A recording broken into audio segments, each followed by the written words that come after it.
our studio, I was going to say studio audience because it feels that way with all the energy. We're so excited to have the comeback king here in the building. You know him as an icon of a generation in so many classic movies from the 80s and 90s. But did you also know he's been making music for 30 years and you can now see him live on tour in a town near you. So joining us now in the studio, please welcome Corey Feldman. Yeah!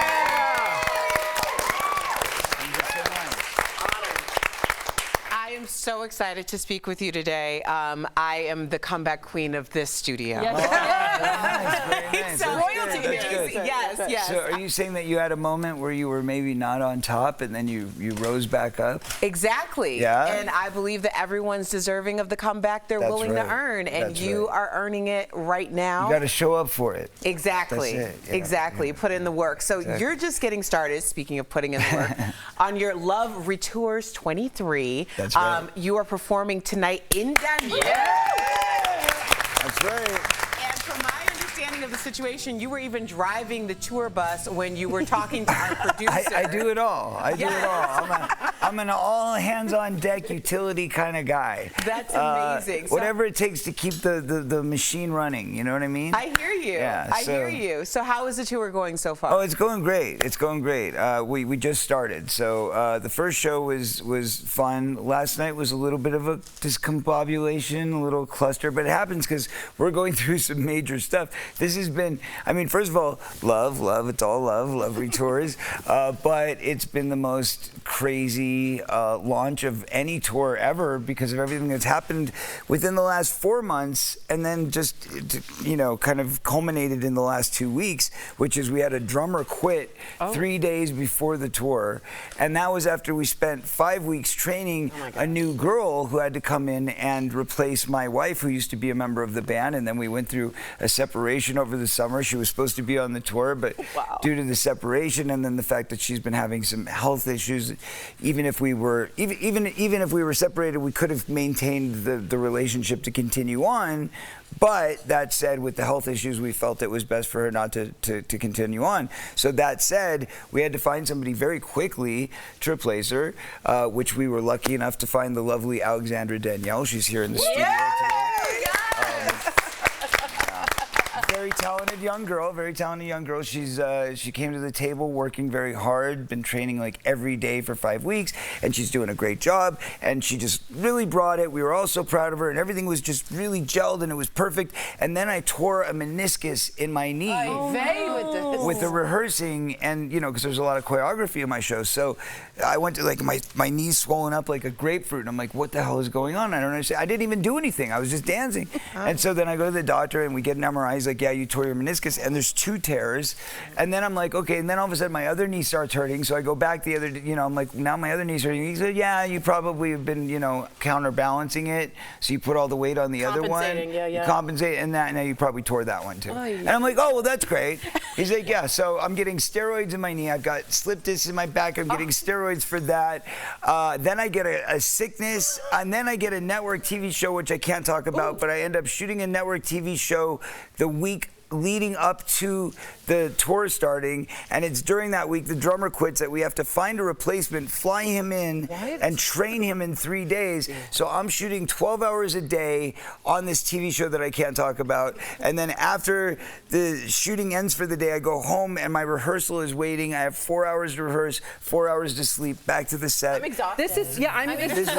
Who's in the band? This is a comeback king. All right, I got it. But it's only up from here. There you go. There you go. You're absolutely right. Now, but you know what? It's all about love. It's all about love. So we keep moving forward and keep persevering no matter what. That's absolutely That's the message. Tell me this year is also the 30th anniversary of your first album. I want to know how you've changed as an artist. Whew, a lot. Because, you know, as an artist, I think you reflect on the things that you experience, whether it's personal or globally or socially, right? So our job, I think, as a poet is to watch and observe from an outside sort of perspective and then reflect in a way that is encompassing of everybody, right? So that you can really kind of project what everybody's feeling, what everybody's thinking, and that's what makes a song a connection. That's how, you know, you hear something and you're like, oh, I know, I can get down to those words because I believe that, I feel that, you know? So it's always about kind of writing something that everybody understands. And I think in the early days, my experience was limited to like, hey, poor me, struggling, kid actor, had a rough life, been through abuse. I know that stuff real well. I've been cheated on. Okay, I know how to write about bad relationships, but I didn't have a lot of worldviews. Whereas now, obviously I've lived a pretty feathered life up until now, and I've lived all over the world in different continents, different countries.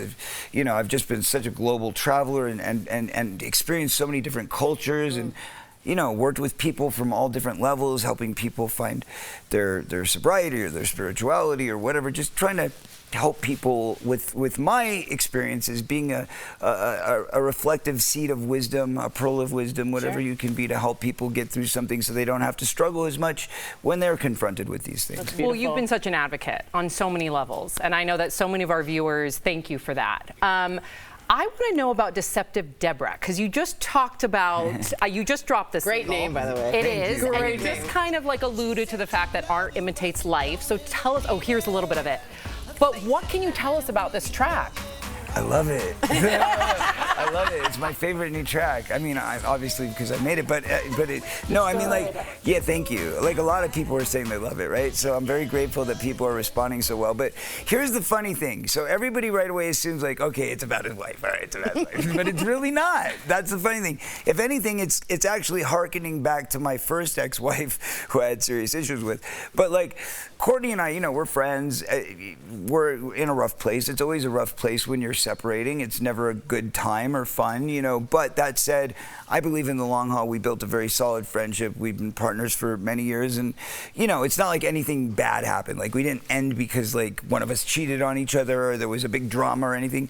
It was literally just, wear and tear. I mean, you get to a point where you just need space. So it's definitely not about her. And in fact, to enlighten that a little bit, she was in the studio with me when we were making it, and she was like, this is a great song, like, this is really good. So she was very supportive of the song. She loved the song herself. And then we finished it, and then the separation happened, and then it takes like 3-4 months before stuff actually gets released. So it just turned out that when the announcement was made, that it looked like it was, but it definitely is not that. He cleared the air because a lot of your fans think. No, definitely. Courtney is not Deceptive Deborah. That's not. Good hair.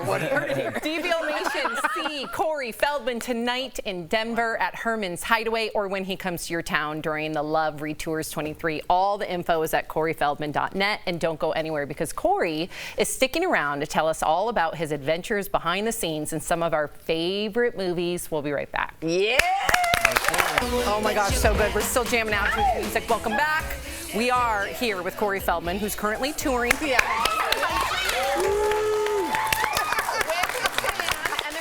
Come out, baby, come out. We're going to dive right in. First, I just totally embarrassed the whole studio by bringing 2 Lost Boys shirts for Corey to sign, and he generously did sign them. So thank you very much. He didn't really have a choice, Yeah, he did not have a choice. I wouldn't have let him out the building without signing these. Well, okay, so go ahead, Aaron. You drive a hard bargain.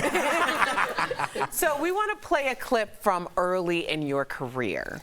Okay, here we go. So this is one of your very first acting gigs from when you were 3. Do you even remember this? I do, yeah. And what were you thinking about acting at such a young age? What did you think you were doing? Well, I thought I was doing a commercial. Okay. Actually, I think I called it a commercial or something like that. But no, it's in my book. For anybody who hasn't seen it, there's a book out called Choreography where I kind of lay it all out. But the first memory, it's kind of eerie, it's kind of creepy if you think about it, but my first actual memory is the day that I went to shoot that commercial. Because I remember being in like a little kitchen nook where we lived. We lived in kind of like a ranch home in Chatsworth, and my grandmother came to the door and knocked on the door, and she was there to watch my sister so that I could go off to work for the day with my mom. And so yeah, I remember going to the set. I remember being very disappointed because, they told me I was shooting a commercial with Santa, and I was waiting for Santa to show up. Where's Santa? Oh. And then all of a sudden, like, I see, the first AD or whatever put on a glove that goes up to here so he can reach into the frame with it. That's a core memory, man. And I'm like, that's Santa? That's the best thing that you got? I mean, really? I would have been ticked. You couldn't have at least put a guy in a full suit? I mean, I remember thinking that at like 3.5, like, you couldn't find a full suit for the guy?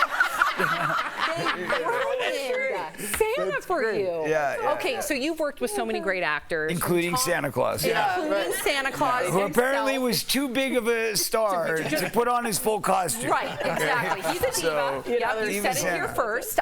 Okay, so also River Phoenix, may he rest in peace. Corey Haim, same. But also Kiwi Kwan, Academy Award-winning Kiwi Kwan, and someone else I'm leaving out, Tom Hanks. Of all those incredible individuals that you've been able to share this Let's not screen forget with, Carrie Fisher, Bruce Dern. Oh, there's so The many. list goes on. The list is goes Never on. ending, Never Sanders. ending. Thank you. I know you guys. I'm so frustrated. You guys. this Sean is Astin, crazy. Jerry O'Connell, Josh Brolin. I mean, come on. We could do this all day. Wow. No, I'm just okay. joking. All right, So go of ahead. all these incredible individuals, stop it. You're making it worse. Put a question mark I'm on it gonna already. Turn your chair around. Who was your favorite? No, not who's your favorite. What? That's not my question. My question Who did I is, hate the most? No, I'm just joking. I want to know, of all those shared experiences, which one to you is your most memorable? Thank you, Jeff. Most memorable. Well, you know, people always ask, like, what's your favorite this or what's your favorite that or most memorable or best memory or, you know, I don't really look at life that way. I'm a very different kind of person. So to me, I take each experience for what it is. Albeit unique. You know, sometimes you remember an experience because of the camaraderie, because of the family. Sometimes you remember a great moment. But overall, I mean, I've just had the pleasure of not just working with these people, but, you know, a lot of them became lifelong friends.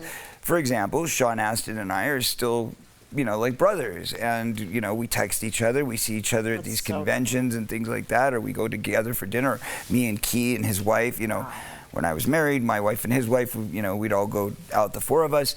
You know, but we even have a thread. The Goonies have a thread it's like an email thread that we all send to each other. So every time something happens, if one of us gets hurt or one of us gets, you know, a big victory or, you know, for Christmas or whatever, there's always these threads and we all, you know, just stay in touch. Wow. And it's the whole cast.